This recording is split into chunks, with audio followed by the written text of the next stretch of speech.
Please welcome your new classmate, Miss Dami.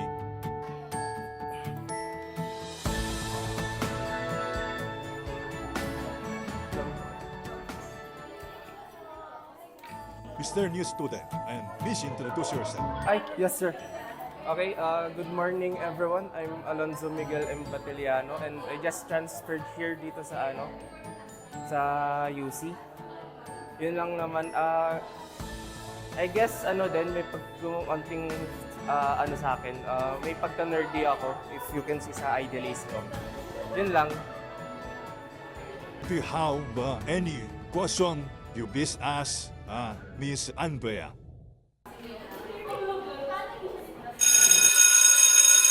For this quiz, our highest is Mr. Mataliano. Second, Miss Mapano.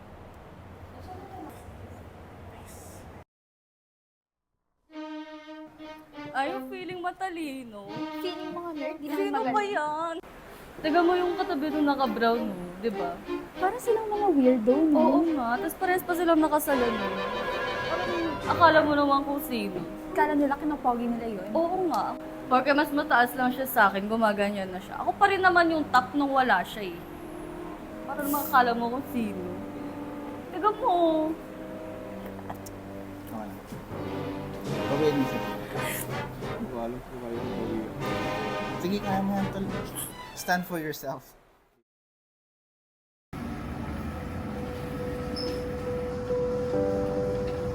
Mga agaw ng posisyon.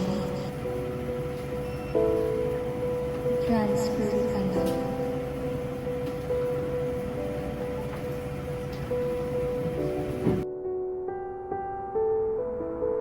Mga agaw ng posisyon. Mga agaw ng posisyon.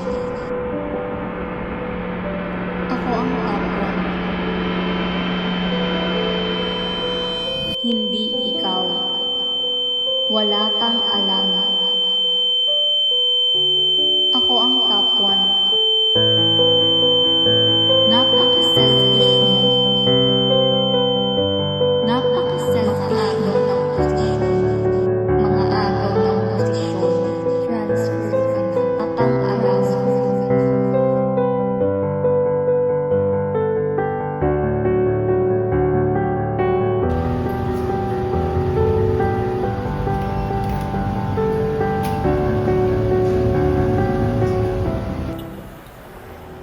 Teka, parang di na to tama. Parang kailangan ko na rin ng tulong.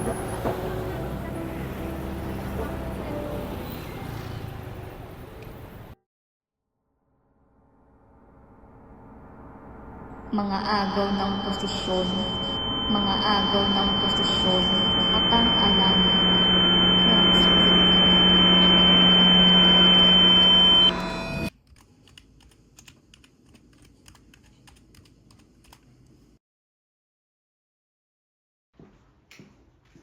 Have a seat. Hello po, ma'am. Good afternoon. Good afternoon. Is this your first time here? Yes po. Oh, so, okay. I am sure Florence Delosin and I will be your guidance counselor for today. Pwede mo bang introduce muna yung sarili mo para alam ko kung paano kita i-address? I'm Alonzo Miguel Batiliano po. And you can call me Alonzo na lang po. Okay, Alonzo. So, how are you feeling today? Actually po, I've been feeling parang depressed and stressed po recently. Stress. So, can you elaborate that? Ano po kasi, may ano po kasi yung classmate ko. Nag-start po siya ever since I got top rank sa quizzes namin sa class. Bigla na lang po siya nagpaparinig sa akin. Akala mo naman kung sino magaling. Feeling matalino. Feeling mga nerd, di naman Sino ba magaling. mga weirdo? Oo nga, tapos parehas pa silang nakasalamin. Nagpaparinig. Yes po. And yung pagpaparinig na yun, how does that make you feel? Frustrated po and confused po. Confusing. May I ask why? Kasi po, hindi ko po alam bakit bigla po siya nagpaparinig sa akin. Since ginawa ko lang naman po yung part ko as a student, yung mag-review po for the quizzes. And hindi ko naman po sinasadya na na kunin yung spot niyo, ganun po. Di ba nasabi mo na ginagawa mo lang naman yung best mo Yes para po. sa academics mo, Opo. ganyan. Kahit na nagpaparinig sila, ganyan, anong nafe-feel mo about your mga nakukuha mong marks, ganon? At first po, masaya po ako. Siyempre, mataas po yung nakukuha ko. Pero recently po, parang I'm doubting myself na. Since yun nga po, parang naapektuhan na ako nung pinaparinig sa akin ng classmate ko. Na yun nga po, like I said before, na siniswerte lang ako. Ganun.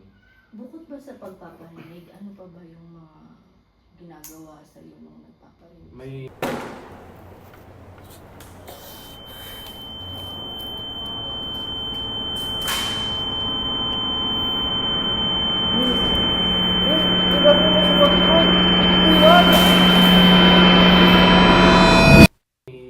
one time po na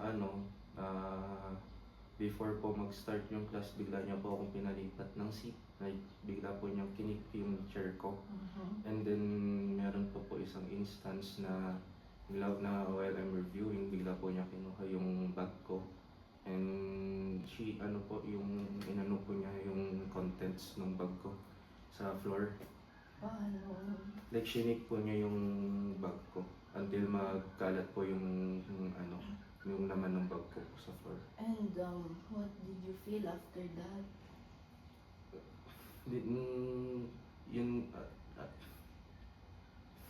Hindi ko po ma-explain in words. Parang siguro po I'll just na lang, yung confused na po kasi hindi ko naman po siguro deserve ko in some way, pero deep down feel ko hindi ko po deserve yun. Yun po. So, you know sa sarili mo na hindi mo deserve. Yes po. So, that's it muna for today since ang dami mo nang na-share and it might be overwhelming for you. I will schedule you next week for your next counseling. Pwede bang malaman kung ano yung available time mo next week? Friday po ng 9 a.m. ma'am. Okay, Friday, 9 Yes, a.m. Around that time, I will schedule you. So, okay, that's it for today. Thank you. And I will message you via email Yes, about your next counseling. I'll let you know na lang din po if something comes up and na lang po, update na lang po. Okay. Thank you po. Thank you po. Good afternoon. Good afternoon, Alonzo. Please take a seat. So, hello. So, how are you today? Still feeling the same po. Oh, I see. So, for today, we will have an activity. An activity po. Yes, as you can see, we have an empty chair here.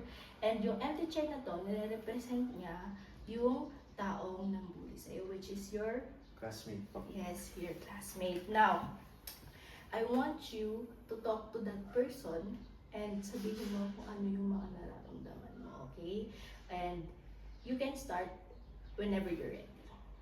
So, to clarify lang po, I just envision them sitting here. Yes. You can start whenever you feel ready. I don't understand why you're treating me like this. I just did my part as a student. Nag-aral lang din naman ako. Go on.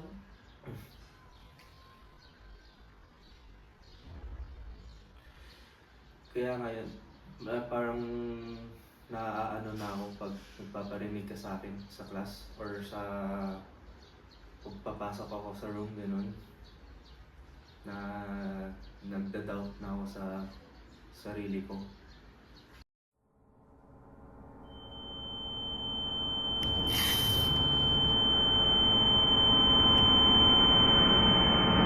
Parang iniisip ko tuloy ngayon, hindi ko deserve yung scores ko na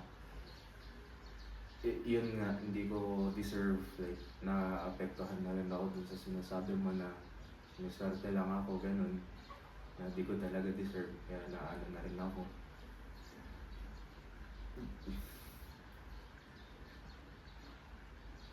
Tuloy lang. Sige.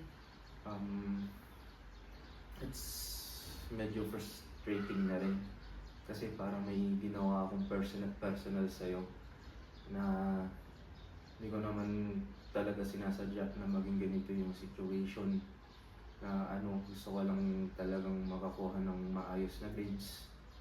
Kaya na na rin talaga ako ngayon. Sana naintindihan mo yung side ko if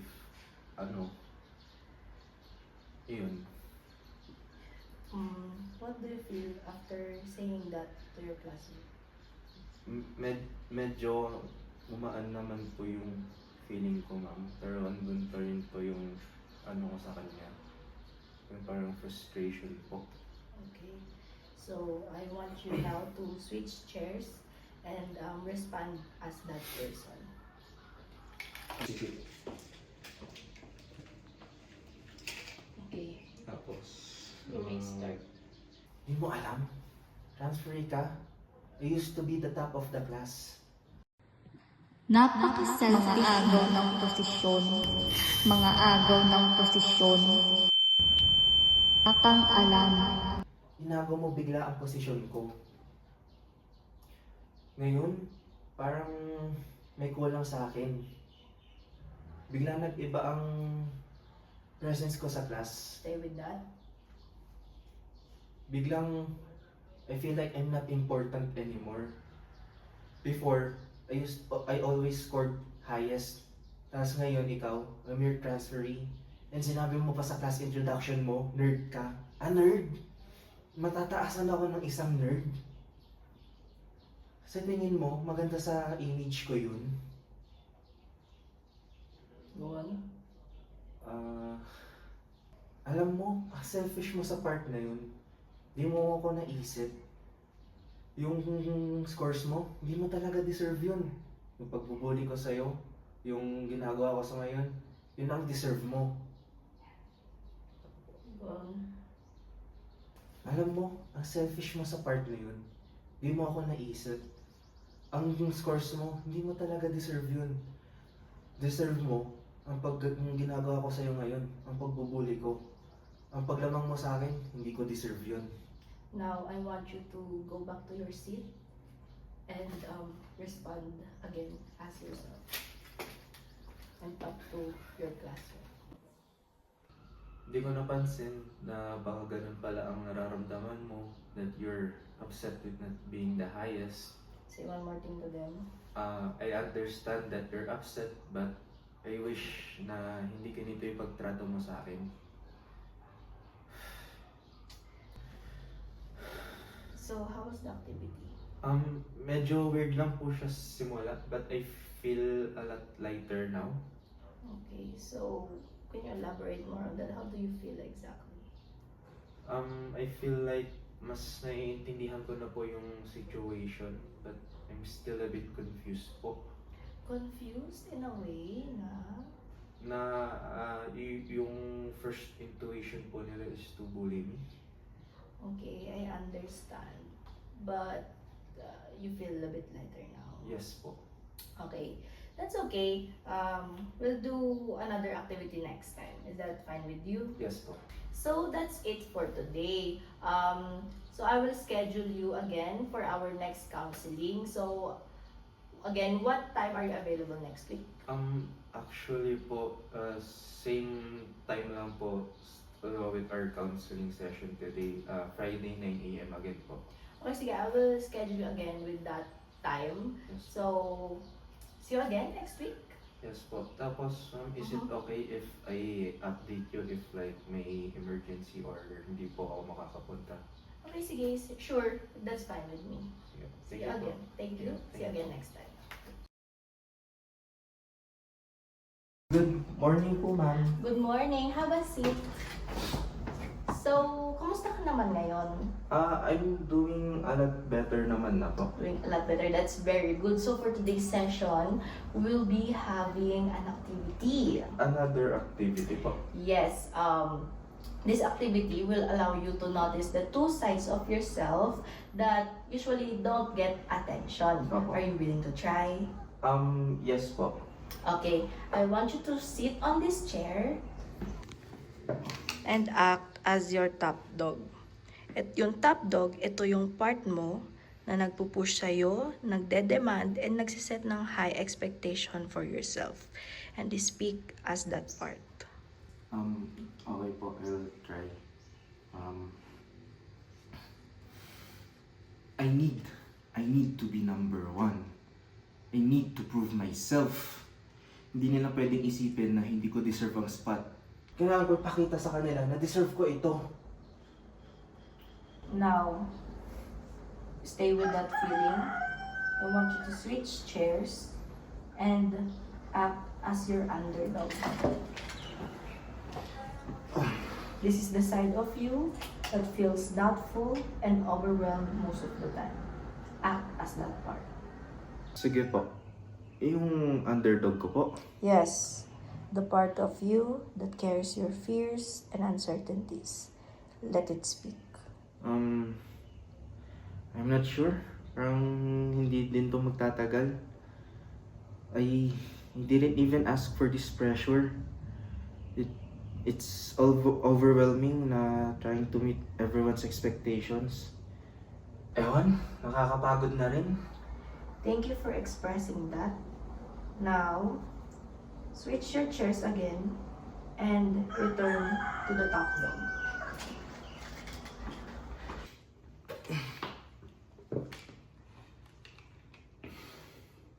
Ginagawa ko naman yung best ko, pero bakit hindi pa rin enough? I want to feel belong ulit sa class. You're doing well. Now, what do you notice between these two sides of you?